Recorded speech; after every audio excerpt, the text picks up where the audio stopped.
مونتاج نظارة طقم الحصان. تبع معايا الشرح وغتمونتي النظارات بأسهل طريقة.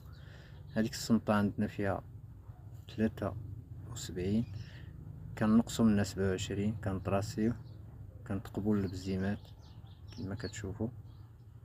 كنتقب انا بطريقة عادية او يكون عندك المثقب الاحترافي.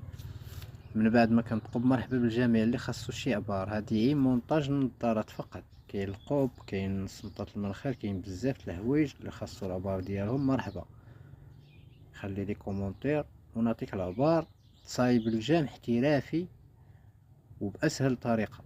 تبع معايا عيش الشرح وتصايب الجام. كنتقب لبلاصة البزيمات بجوج. من بعد ما كنتقب كنركب، ندير شويه الكولا باش تشد لي النظاره. من بعد داكشي كامل تابع الخياطه ان شاء الله. كنركب النظاره حتى هي كندير الكولا، كنخليها تنشف. ومرحبا كاع اللي خاصو شي استفسار يخليه في كومونتير. البزيم كيركب بطريقه احترافيه. من بعد ما كيركب البزيم كنجيب النظاره حتى هي كتركب بطريقه احترافيه. وها النظاره عندنا واجده. تحياتي للجميع. كما كتشوفوا كنركب البزيم الثاني وكندق ليها واحد المسمار تم